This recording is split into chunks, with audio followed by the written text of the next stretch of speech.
Cheers. To thinking for yourself. We love it.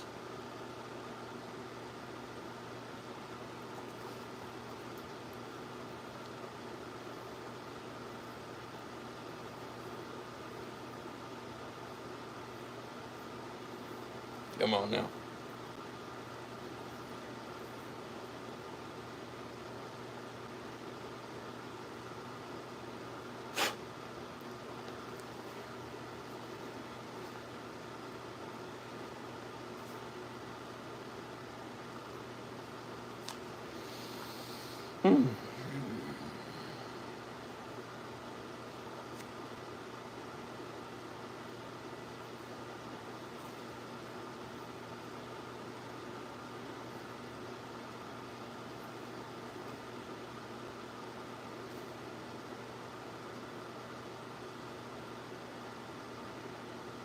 Yeah.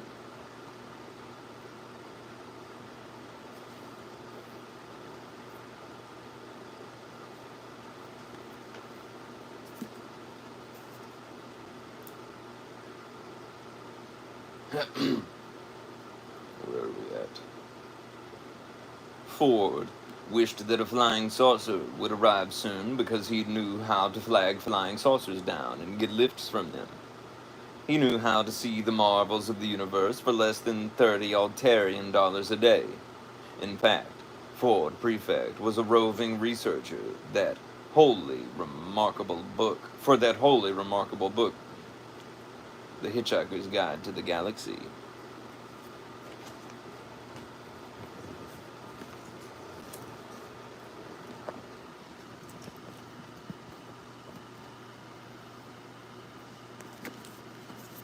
Come on now.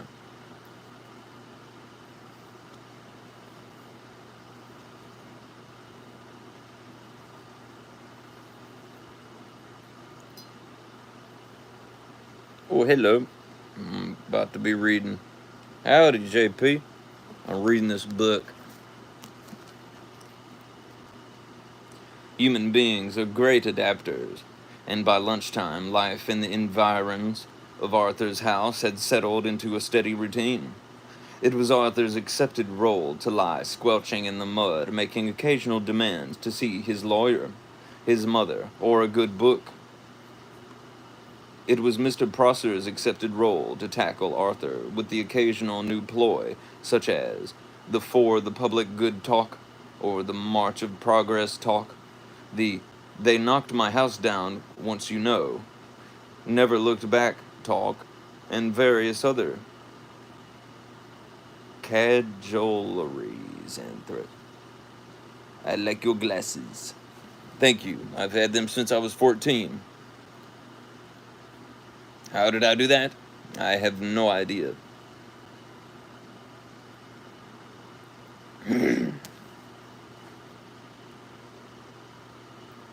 And it was the bulldozer's driver's accepted role to sit around drinking coffee and experimenting with union regulations to see how they could turn the situation to their financial advantage.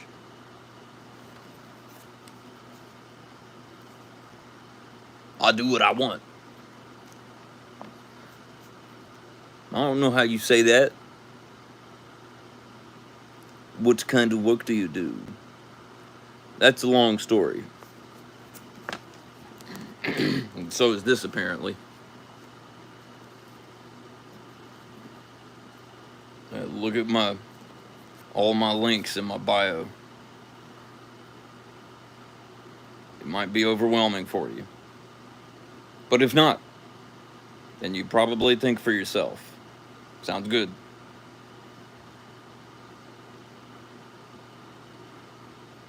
Where am I at here? The earth moved slowly in its diurnal course. The sun was beginning to dry out the mud that Arthur lay in. A shadow moved across him again. "Hello, Arthur," said the shadow. Arthur looked up, and squinting into the sun, was startled to see Ford Prefect standing above him. "Ford! Hello, how are you?" "Fine," said Ford. "Look, are you busy?" "Am I busy?" exclaimed Arthur. "Well, I've just got all these bulldozers and things to lie in front of because they'll knock my house down if I don't. But other than that, well, no, not especially. Why? They don't have sarcasm on Beetlejuice, and Ford Prefect often failed to notice it unless he was concentrating. He said, "Good. Is there anywhere we can talk?" "What?" said Arthur Dent. For a few seconds, Ford seemed to ignore him and stared fixedly into the sky like a rabbit trying to get run over by a car. Then suddenly he squatted down beside Arthur. "We've got to talk," he said urgently. "Fine," said Arthur. "Talk." "And drink," said Ford. "It's vitally important that we talk and drink. Now, we'll go to the pub in the village." He looked into the sky again, nervous, expectant. "Look, don't you understand?" shouted Arthur. He pointed at Prosser. "That man wants to knock my house down." Ford glanced at him, puzzled. "Well, he can do it while you're away, can't he?" he asked. "But I don't want him to." "Ah. Look, what's the matter with you, Ford?" said Arthur. "Nothing. Nothing's the matter. Listen to me. I've got to tell you the most important thing you've ever heard. I've got to tell you now, and I've got to tell you in the saloon bar of the Horse and Groom." "But why?" "Because you're going to need a very stiff drink. We've all been there. Be careful with booze. It's dangerous. Only thing I need to know about you, what's your stance on Tool?" "Banging." "Learn to swim." That's all I've got to say about it. "You sound like a friend. Like it." "Alrighty."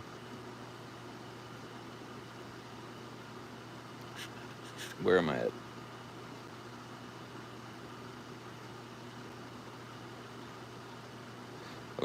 Ford stared at Arthur, and Arthur was astonished to find his will beginning to weaken.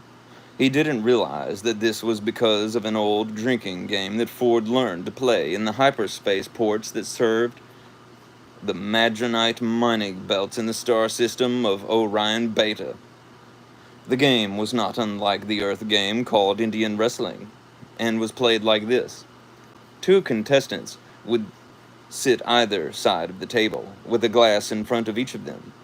Between them would be placed a bottle of Jenks Spirit, as immortalized in that ancient Orion mining song. "Oh, don't give me none more of that old Jenks Spirit. No, don't you give me none more of that old Jenks Spirit. For my head will fly, my tongue will lie, my eyes will fry, and I may die. Won't you pour me one more of that sinful old Jenks Spirit?" Each of the two contestants would then concentrate their will on the bottle and attempt to tip it and pour spirit into the glass of his opponent, who would then have to drink it. The bottle would then be refilled. The game would be played again and again and again. That third one I added in there. Oh. Yargin splargin. I swear I've said that before. Learn to swim. Once you started to lose, you would probably keep losing, because one of the effects of Jank's spirit is to depress telepsychic power. We don't need none of that. As soon as a predetermined quantity had been consumed, the final loser would have to perform a forfeit, which was usually obscenely biological. Ford Prefect usually played to lose. We've all been there.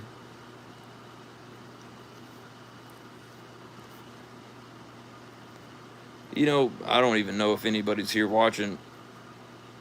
It's on TikTok. It'll say that there's 0 people watching, but there's actually people watching. So I don't even know.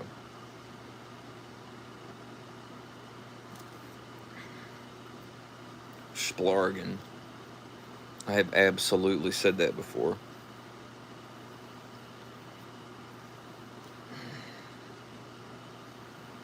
Oh man. Trying to get my hair out of my face. is exactly the length where it's bugging me.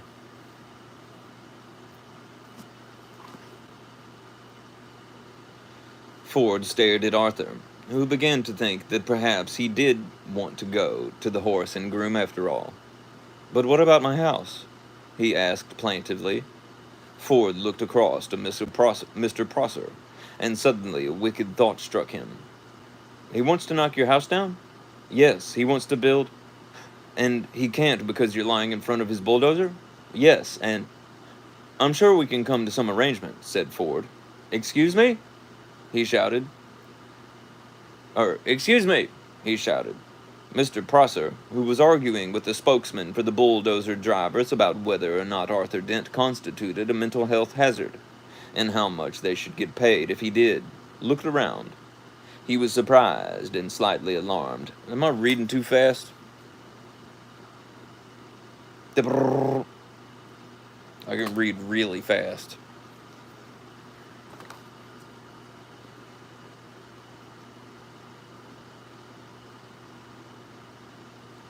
He was surprised and slightly alarmed to see that Arthur had company. "Yes? Hello?" he called. "Has Mr. Dent come to his senses yet?" "Can we, for the moment," called Ford, "assume that he hasn't?" "Well," sighed Mr. Prosser. "And can we also assume," said Ford, "that he's going to be staying here all day?" "So? So all your men are going to be standing around all day doing nothing?" "Could be. Could be. Well, if you—" "Hello, Cora. Nice name." "Well, if you're resigned to doing that anyway, you don't actually need him to lie here all the time, do you?" "What?" "You don't," said Ford patiently, "actually need him here." Mr. Prosser thought about this. "Well, no, not as such," he said. "Not exactly need." Prosser was worried. He thought that one of them wasn't making a lot of sense.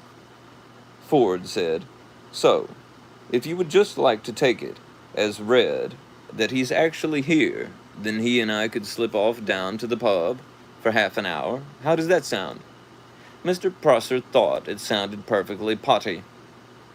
"That sounds perfectly reasonable," he said in a reassuring tone of voice, wondering who he was trying to reassure. "And if you want to pop off for a quick one yourself later on," said Ford, "we can always cover for you in return." "Thank you very much," said Mr. Prosser, who no longer knew how to play this at all. "Thank you very much. Yes, that's very kind." He frowned, then smiled, then tried to do both at once. Failed, grasped hold of his fur hat, and rolled it fitfully around the top of his head. He could only assume that he had just won.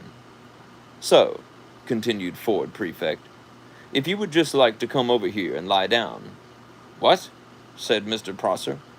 "Ah, I'm sorry," said Ford. "Perhaps I hadn't made myself fully clear. Somebody's got to lie in front of the bulldozers, haven't they? Or there won't be anything to stop them driving into Mr. Dent's house, will there?" "What?" said Mr. Prosser again. "It's very simple," said Ford. "My client, Mr. Dent, says that he will stop lying here in the mud on the sole condition that you come and take over from him." "What are you talking about?" said Arthur, but Ford nudged him with his shoe to be quiet. "You want me," said Prosser, spelling out this new thought to himself, "to come and lie there?" "Yes." "In front of the bulldozer?" "Yes." "Instead of Mr. Dent?" "Yes." "In the mud?" "In, as you say, the mud." As soon as Mr. Prosser What's the book name? Hitchhiker's Guide to the Galaxy by Douglas Adams. Yes. It's my brother's book. I've never read it before.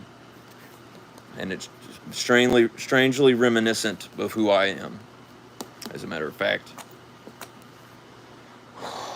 Let's not get into it. Nope. I was going to say something. We ain't doing that. Easy peasy. All right. Wait, where am I at? As soon as Mr. Prosser realized that he was substantially the loser after all, it was as if a weight lifted itself off his shoulders. This was more like the world as he knew it. He sighed. In return for which, you will take Mr. Dent with you down to the pub? That's it, said Ford. That's it exactly.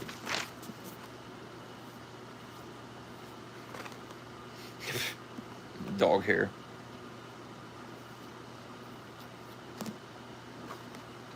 Mr. Prosser took a few nervous steps forward and stopped.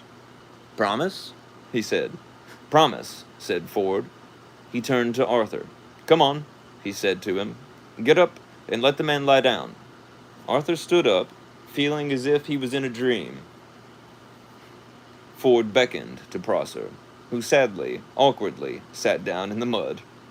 He felt that his whole life was some kind of dream, and he sometimes wondered whose it was, and whether they were enjoying it. The mud folded itself round his bottom, and his arms, and oozed into his shoes. Ford looked at him severely. And no sneaky knocking Mr. Dent's house down while he's away, all right? He said. The mere thought, growled Mr. Prosser, hadn't even begun to speculate. He continued, settling himself back. About the merest possibility of crossing my mind. He saw the bulldozer drivers' union representative approaching, and let his head sink back and closed his eyes. He was trying to marshal his arguments for proving that he did not now constitute a mental health hazard himself. He was far from certain about this. His mind seemed to be full of noises, horses, smoke, and the stench of blood. This always happened when he felt miserable or put upon, and he had never been able to explain it to himself. In a high dimension of which we knew nothing, the mighty Khan bellowed with rage. But Mr. Prosser only trembled slightly and whimpered. He began to feel little pricks of water behind his eyelids, bureaucratic cock-ups, angry men lying in mud, indecipherable strangers handing out inexplicable humiliation, and an unidentified army of horsemen laughing at him in his head. What a day! What a day! Ford Prefect knew that it didn't matter, a pair of dingoes' kidneys, whether Arthur's house got knocked down or not now. Arthur remained very worried. But can we trust him? He said.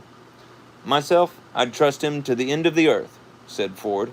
Oh, yes, said Arthur. And how far's that? About 12 minutes away, said Ford. Come on, I need a drink. Chapter 2. Here's what the Encyclopedia Galactica has to say about alcohol. Well, firstly, I'll say alcohol is dangerous. I would know. I'm the reason they put up no trespassing signs in my town. It says that alcohol is a colorless, volatile liquid formed by the fermentation of sugars, and also notes its intoxicating effect on certain carbon-based life forms. The Hitchhiker's Guide to the Galaxy also mentions alcohol. It says that the best drink in existence is the Pan-Galactic Gargle Blaster. It says that the effect of drinking a Pan-Galactic Gargle Blaster is like dog hair all over me. It says that the... Hey! Oh my goodness. Hey, Umi and husband. Wow.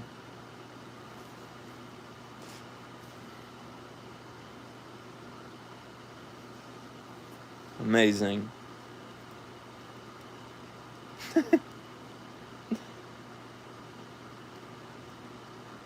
Oh. It says that the effect of drinking a Pan-Galactic Gargle Blaster is like having your brain smashed out by a slice of lemon wrapped around a large gold brick. The guide also tells you on which planets the best hit that like button for him.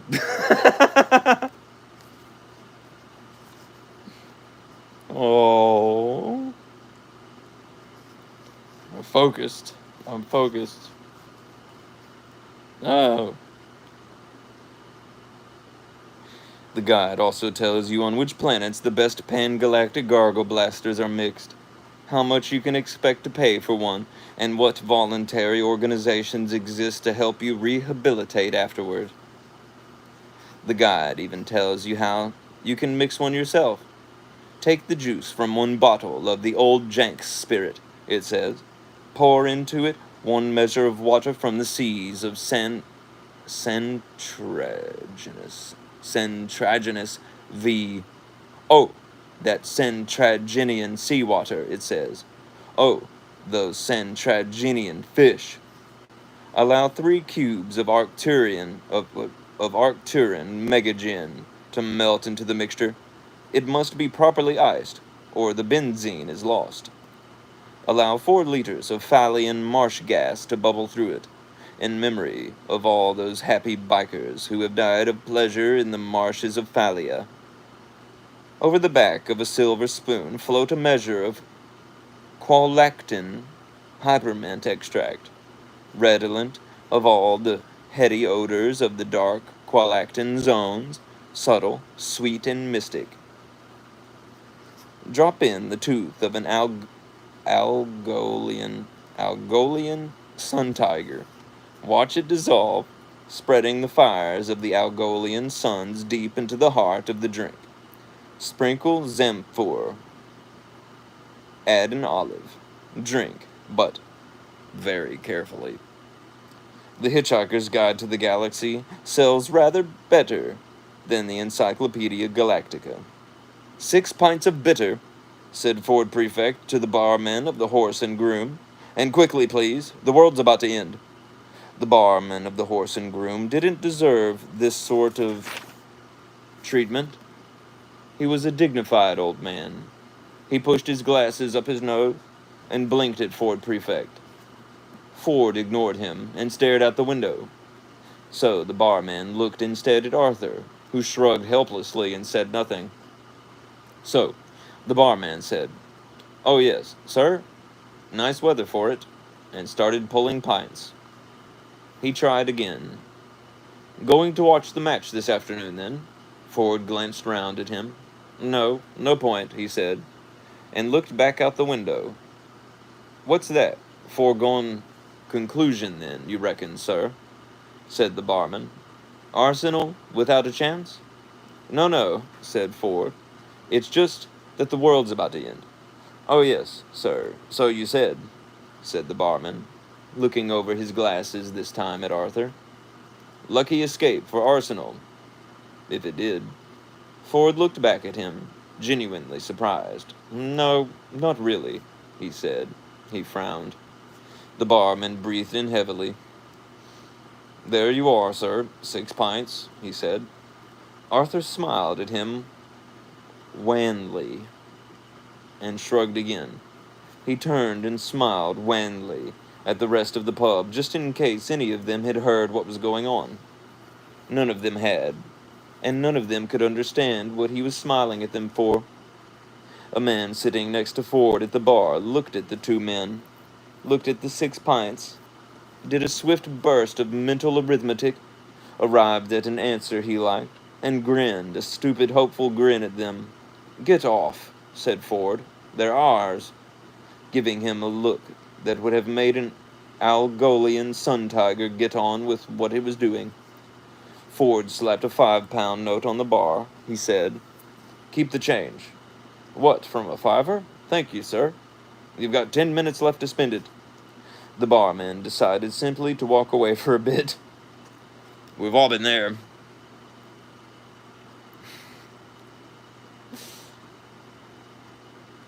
"Oh." "Ford," said Arthur, "would you please tell me what the hell is going on?" "Drink up," said Ford. "You've got 3 pints to get through." "3 pints," said Arthur. "At lunchtime?" The man next to Ford grinned and nodded happily. Ford ignored him. He said, "Time is an illusion. Lunchtime, doubly so." "Very deep," said Arthur. "You should send that in to the Reader's Digest. They've got a page for people like you. Drink up." "Why 3 pints all of a sudden?" "Muscle relaxant." "You'll need it." "Muscle relaxant." "Muscle relaxant." Arthur stared into his beer. "Did I do anything wrong today?" he said. "Or has the world always been like this, and I've been too wrapped up in myself to notice?" "All right," said Ford. "I'll try to explain. How long have we known each other?" "How long?" Arthur thought. About 5 years, maybe 6, he said. Most of it seemed to make some kind of sense at the time. Nose hair. Oh. Dog hairs, nose hairs, face hairs, hairs everywhere. Hairs like I just don't care.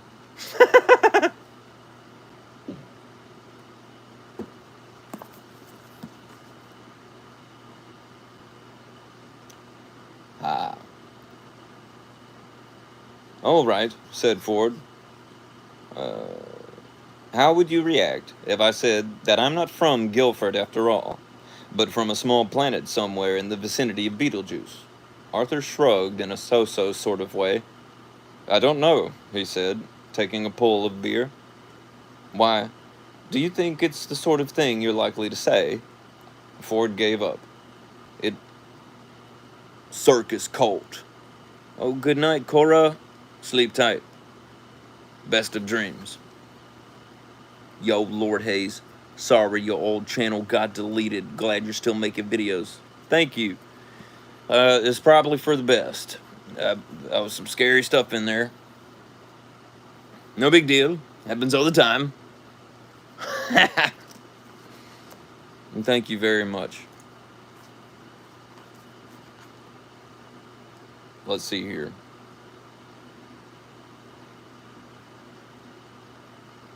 Ford gave up. It really wasn't worth bothering at the moment, what with the world being about to end. He just said, "Drink up." He added, perfectly factually, "The world's about to end." Arthur gave the rest of the pub another wan smile. The rest of the pub frowned at him. A man waved at him to stop smiling at them and mind his own business. "This must be Thursday," said Arthur to himself, sinking low over his beer. "I never could get the hang of Thursdays. You should see me on Tuesday." Chapter 3. On this particular Thursday, something was moving quietly through the ionosphere many miles above the surface of the planet. Several somethings, in fact. Several dozen huge, yellow, chunky, slab-like somethings. Huge as office blocks, silent as birds. They soared with ease, basking in electromagnetic rays from the star Sol, biding their time, grouping, preparing. The planet beneath them was almost perfectly oblivious of their presence, which was just how they wanted it for the moment. The huge yellow something went unnoticed at Goonhilly. They passed over Cape Canaveral without a blip. Woomera and Jodrell Bank looked straight through them, which was a pity, because it was exactly the sort of thing they'd been looking for all these years.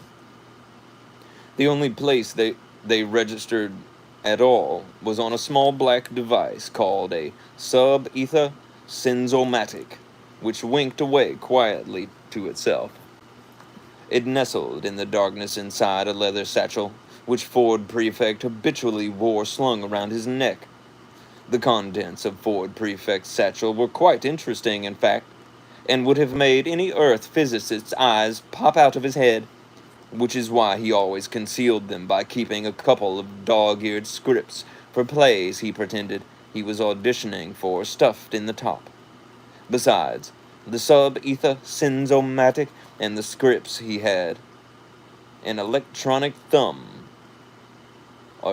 a short, squat black rod, smooth and matte, with a couple of flat switches and dials at one end. He also had a device that looked rather like a largish electronic calculator.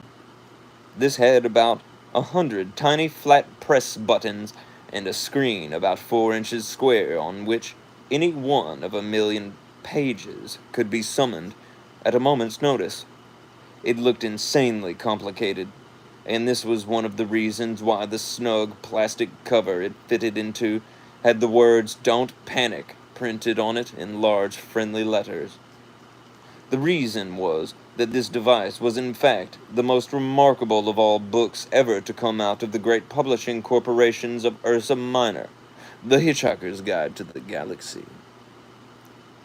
The reason why it was published in the form of a micro-sub-meson electronic component is that, if it were printed in a normal book form, an interstellar hitchhiker would require several inconveniently large buildings to carry it around in. Beneath that, in Ford Prefect's satchel, were a few ballpoints, a notepad, and a largish bath towel from Marks and Spencer. The Hitchhiker's Guide to the Galaxy has a few things to say on the subject of towels. A towel, it says, is about the most massively useful thing an interstellar hitchhiker can have. Agreed. Partly, it has great practical value.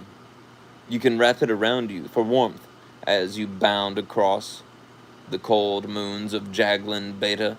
You can lie on it, on the brilliant marble-sanded beaches of Centragonus V, inhaling the heady sea vapors. You can sleep under it beneath the stars which shine so redly on the desert world of Kakrafoon. Use it to sail a mini-raft down the slow, heavy river moth. Wet it for use in hand-to-hand combat. Wrap it round your head to ward off noxious fumes, or avoid the gaze of the ravenous bug-bladder beast of Trawl, a mind-bogglingly stupid animal. It assumes that if you can't see it, it can't see you. Daft as a brush, but very, very ravenous. That sounds like some people I know. You can wave your towel in emergencies as a distress signal, and of course dry yourself off with it, if it still seems to be clean enough. More importantly, a towel has immense psychological value. For some reason, if a strag as in non-hitchhiker, discovers that a hitchhiker has his towel with him, he will automatically assume that he is also in possession of a toothbrush, washcloth, soap, tin of biscuits, flask, compass, map, ball of string, gnat spray, wet weather gear, spacesuit, etc., etc. Furthermore, the strag will then happily lend the hitchhiker any of these, or a dozen other items that the hitchhiker might accidentally have lost. What the strag will think is that any man who can hitch the length and breadth of the galaxy, rough it, slum it, struggle against the terrible odds, win through and still know where his towel is clearly a man to be reckoned with. Agreed. Hence, a phrase that has passed into hitchhiking slang as in, "Hey, you sass, that hoopy Ford prefect? There's a Frood who really knows where his towel is." Sass, as in, know, be aware of, meet, have sex with. Hoopy, which means really together guy. Frood, as in really amazingly together guy. Let me read that again. Hey, you sass, that hoopy Ford prefect? There's a Frood who really knows where his towel is. Amazing. Nestling quietly on top of the towel in Ford Prefect's satchel, the sub-ether-sensomatic began to wink more quickly. Miles above the surface of the planet, the huge yellow somethings began to fan out. At Judge Rail Bank, someone decided it was time for a nice relaxing cup of tea. You got a towel with you? Said Ford suddenly to Arthur. Arthur, struggling through his third pint, looked round at him. Why? What? No. Should I have? He had given up on being surprised. There didn't seem to be any point any longer. That's usually how it goes when people hang out with me. Ford clicked his tongue in irritation. Drink up, he urged. At that moment, the dull sound of a rumbling crash from outside filtered through the low murmur of the pub, through the sound of the jukebox, through the sound of the man next to Ford hiccuping over the whiskey Ford had eventually bought him. Arthur choked on his beer, leaped to his feet. What's that? He yelped. Don't worry, said Ford. They haven't started yet. Thank God for that, said Arthur, and relaxed. It's probably just your house being knocked down, said Ford, downing his last pint. What? Shouted Arthur. Suddenly, Ford's spell was broken. Arthur looked wildly around him and ran to the window. My God, they are! They're knocking my house down! What the hell am I doing in the pub, Ford? It hardly makes any difference at this stage, said Ford. Let them have their fun. Fun? Yelped Arthur. Fun? He quickly checked. Just wanted to say hello. I'm in the UK away to bed now. Have a good night till next time. Peace, circus cult. Sleep well. I'm glad you came. Good night.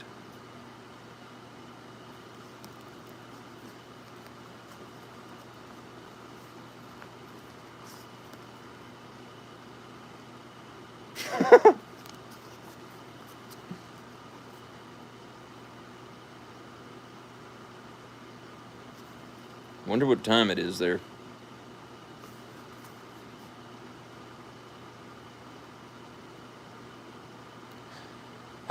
He quickly checked out the window again. That they were talking about the same thing. Damn their fun, he hooted, and ran out of the pub furiously waving a nearly empty beer glass. He made no friends at all in the pub that lunchtime. Stop, you vandals! You home wreckers! Bawled Arthur. You half-crazed Visigoths! Stop, will you? Ford would have to go after him. Turning quickly to the barman, he asked for 4 packets of peanuts. There you are, sir, said the barman, slapping the packets on the bar. 28 pence, if you'd be so kind. Ford was very kind. He gave the barman another £5 note and told him to keep the change. The barman looked at it, and then looked at Ford. He suddenly shivered. He experienced a momentary sensation that he didn't understand because no one on earth had ever experienced it before. I've been there. Oh, cool. Good night, brother. Awesome. Sleep tight. Sweet dreams. Cool. Night owl.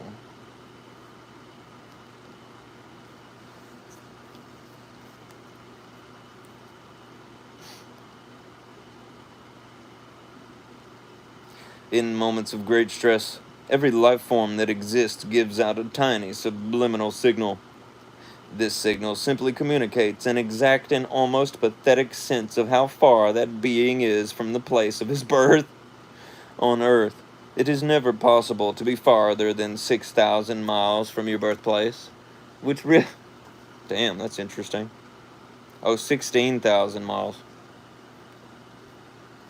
It's never possible to be farther than 16,000 miles from your birthplace.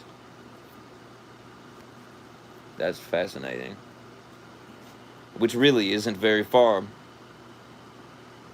So, such signals are too minute to be noticed. Ford Prefect was at this moment under great stress, and he was born 600 light years away in the near vicinity of Beetlejuice. The barman reeled for a moment, hit by a shocking, incomprehensible sense of distance. He didn't know what it meant, but he looked at Ford Prefect with a new sense of respect, almost awe. Are you serious, sir? He said in a small whisper. which had the effect of silencing the pub. "You think the world's going to end?" "Yes," said Ford, "but this afternoon." Ford had recovered himself. He was at his flippest. "Yes," he said gaily. "In less than 2 minutes, I would estimate." The barman couldn't believe this conversation he was having, but he couldn't believe the sensation he had just had either. "Isn't there anything we can do about it, then?" he said. "No, nothing," said Ford, stuffing the peanuts into his pocket. Someone in the hushed bar suddenly laughed raucously at how stupid everyone had become.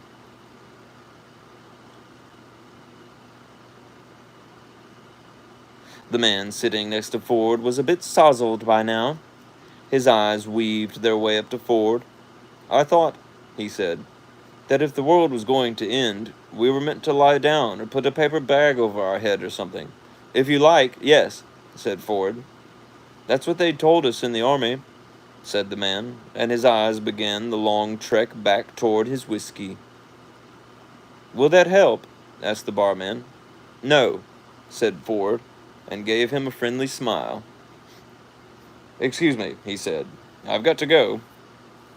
With a wave, and he left. The pub was silent for a moment longer, and then, embarrassingly enough, the man with the raucous laugh did it again.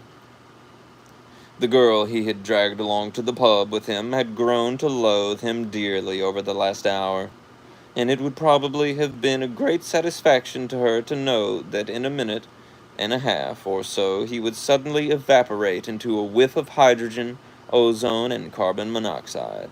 However, when the moment came, she would be too busy evaporating herself to notice it. The barman cleared his throat. He heard himself say, "Last orders, please." The huge yellow machines began to sink downward and to move faster. Ford knew they were there. This wasn't the way he wanted it. He had wanted it. Running up the lane, Arthur had nearly reached his house. He didn't notice how cold it had suddenly become. He didn't notice the wind. He didn't notice the sudden irrational squall of rain.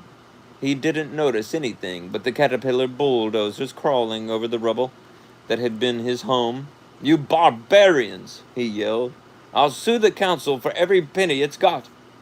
I'll have you hung, drawn and quartered, and whipped, and boiled until you've had enough." Ford was running after him very fast, very, very fast. "And then I will do it again," yelled Arthur. "And when I've finished, I will take all the little bits, and I will jump on them." Arthur didn't notice that the men were running from the bulldozers. He didn't notice that Mr. Prosser was staring hectically into the sky. What Mr. Prosser had noticed was that huge yellow somethings were screaming through the clouds, impossibly huge yellow somethings. "And I will carry on jumping on them," yelled Arthur, still running, "until I get blisters, or I can think of anything else even more unpleasant to do. And then—" Arthur tripped and fell headlong, rolled, and landed flat on his back. At last he noticed that something was going on. His finger shot upward. "What the hell's that?" he shrieked. Whatever it was raced across the sky in its monstrous yellowness, tore the sky apart with mind-boggling noise, and leaped off into the distance, leaving the gaping air to shut behind it with a bang that drove your ears 6 feet into your skull. Another one followed, and did exactly the same thing, only louder. It's difficult to say exactly what the people on the surface of the planet were doing now, because they didn't really know what they were doing themselves. Usually. Yo! 4444. Which is exactly the length of the labyrinth sermon of Saint Paveclef. Yes. Whew.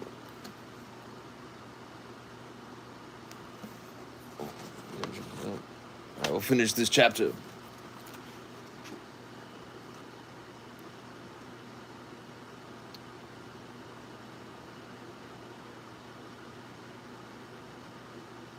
None of it made a lot of sense.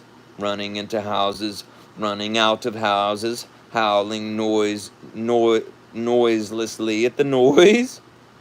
All around the world, city streets exploded with people. Cars skidded into each other as the noise fell on them, and then rolled off like a tidal wave over hills and valleys, deserts and oceans, seeming to flatten everything it hit. Only one man stood and watched the sky, stood with terrible sadness in his eyes and rubber bungs in his ears. He knew exactly what was happening, and he had known ever since his sub-ether sensomatic had started winking in the dead of night beside his pillow and wakened him with a start. It was what he had waited for all these years, but when he had deciphered the signal pattern sitting alone in his small dark room, a coldness had gripped him and squeezed his heart. Of all the races in all of the galaxy, who could have come and said a big hello to planet Earth, he thought, didn't it just have to be the Vogons? Still, he knew what he had to do. As the Vogon craft screamed through the air high above him, he opened his satchel. He threw away a copy of Joseph and the Amazing Technicolor Dreamcoat. Wow. He threw away a copy of Godspell. He wouldn't need them. I wonder what that one is. I've never heard of that. He wouldn't need them where he was going. Everything was ready. Everything was prepared. He knew where his towel was. As we all should. A sudden silence hit the earth. If anything, it was worse than the noise. For a while, nothing happened. The great ships hung motionless in the sky, over every nation on earth. Motionless they hung, huge, heavy, steady in the sky, a blasphemy against nature. Many people went straight into shock as their minds tried to encompass what they were looking at. The ships hung in the sky in much the same way that bricks don't. And still nothing happened. Then there was a slight whisper, a sudden spacious whisper of open ambient sound. Every hi-fi set in the world, every radio, every television, every cassette recorder, every woofer, every tweeter, every mid-range driver in the world quietly turned itself on. Every tin can, every dustbin, every window, every car, every wine glass, every sheet of rusty metal became activated as an acoustically perfect sounding board. Before the Earth passed away, it was going to be treated to the very ultimate in sound reproduction. The greatest public address system ever built. But there was no concert, no music, no fanfare, just a simple message. People of Earth, your attention please. A voice said, and it was wonderful. Wonderful, perfect, quadraphonic sound with distortion levels so low as to make a brave man weep. This is Prostetnik Vogon Jeltz of the Galactic Hyperspace Planning Council, the voice continued. As you will no doubt be aware, the plans for development of the outlying regions of the galaxy require the building of a hyperspatial express route through your star system.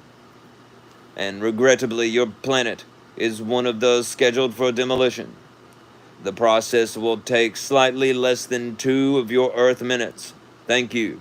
The PA died away. Uncomprehending terror settled on the watching people of Earth. The terror moved slowly through the gathered crowds as if they were iron filings on a sheet of board and a magnet was moving beneath them. Panic sprouted again, desperate fleeing panic, but there was nowhere to flee to. Observing this, the Vogons turned on their PA again. It said, "There's no point in acting all surprised about it. All the planning charts and demolition orders have been on display in your local planning department in Alpha Centauri for 50 of your Earth years, so you've had plenty of time to lodge any formal complaint, and it's far too late to start making a fuss about it now." The PA fell silent again, and its echo drifted across the land. The huge ships turned slowly in the sky with easy power. On the underside of each, a hatchway opened, an empty black square. By this time, somebody somewhere must have manned a radio transmitter, located a wavelength, and broadcast a message back to the Vogon ships to plead on behalf of the planet. Nobody ever heard what they said. They only heard the reply. The PA slammed back into life again. The voice was annoyed. It said, "What do you mean? You've never been to Alpha Centauri. For heaven's sake. Mankind. It's only 4 light-years away, you know. I'm sorry, but if you can't be bothered to take an interest in local affairs, that's your own lookout. Energize the demolition beams." Light poured out of the hatchways. "I don't know," said the voice on the PA. "Apathetic, bloody planet. I've no sympathy at all." It cut off. There was a terrible ghastly silence. There was a terrible ghastly noise. There was a terrible ghastly silence. The Vogon constructor fleet coasted away into the inky starry void. Yes. Sounds like Tuesday.